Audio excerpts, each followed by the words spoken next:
ये मजलिस का रिकॉर्ड है और मैं आवाम से अपील भी कर रहा हूँ कि मजलिस इत्तेहादुल मुस्लिमीन को मजबूत करिए, क्योंकि आप देख रहे हैं कि बीजेपी की तरफ से वज़ीर आज़म नरेंद्र मोदी ने ये बात कही है कि वो 370 लोकसभा सीट देखने का उनका टारगेट रखा हो। तो मेरी आप तमाम से अपील है कि अपने इत्तेहाद को मजबूत रखिए, इंतशार पैदा करने वाली ताकतों से दूर रहिए, होशियार रहिए। ये सिर्फ बीजेपी के काम में आसानी पैदा करना चाहते हैं, तो आपको और हमको बीजेपी से मुकाबला करना है, इनको शिकस्त देना है और अपने इत्तेहाद की ताकत से हमको छोटी बीजेपी को भी, जैसा हमने हमेशा शिकस्त दिया, उनको भी शिकस्त देकर हैदराबाद के जो अमन का माहौल है उसको मजबूत रखने की बेहद ज़रूरत है। लोकसभा इलेक्शन से पहले लागू करें। हाँ, अमित शाह कह रहे हैं सीएए लोकसभा इलेक्शन से पहले लागू करें। देखिए क्या होगा, जब भी होगा अवाम, ये गलत क़ानून है, भारत के आइन के ख़िलाफ़ है, मज़हब की बुनियाद पर बनाया गया है।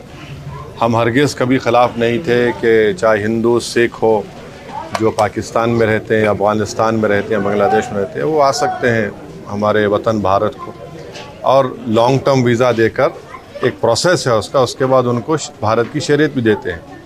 मगर ये जो क़ानून बनाया गया, सिर्फ CAA को आप अकेले नहीं देख सकते, CAA को आपको NPR NRC से देखने की ज़रूरत है।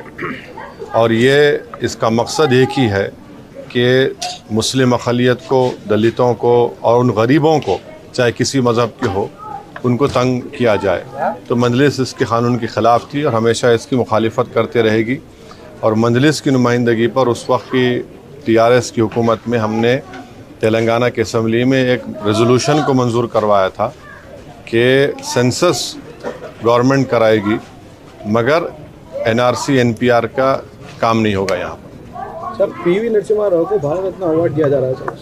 कल मैंने अपनी पार्लियामेंट की स्पीच में ये कहा था कि कल पार्लियामेंट लोकसभा में शिंदे ग्रुप के जो शिवसेना है, उनके जो पार्टी लीडर हैं लोकसभा में, उन्होंने अपनी तकरीर में ये कहा कि जब बाबरी मस्जिद को 6 दिसंबर को शहीद किया जा रहा था तो नरसिम्हा राव ने लोगों को कहा कि मुझे पूजा करना, डिस्टर्ब मत करो। तो आप अंदाज़ा लगाइए कि एक ऐसे वज़ीर आज़म को, ये मैं नहीं कह रहा हूँ, ये तो शिंदे ग्रुप के पार्टी लीडर जो नरेंद्र मोदी की तायद कर रहे हैं, और आज आप उनको भारत का सबसे बड़ा सिविलियन अवार्ड दे रहे हैं। और जो रथ यात्रा निकालते हैं, जहाँ जहाँ अडवाणी की रथ यात्रा गई वहाँ पर तशद्दुद हुआ, घर वीरान हुए, बच्चे यतीम हुए। तो इससे बात साबित होती है कि कौन अमन को फ़रोग़ देना चाहता है और कौन जुल्म को आम करना चाहता है।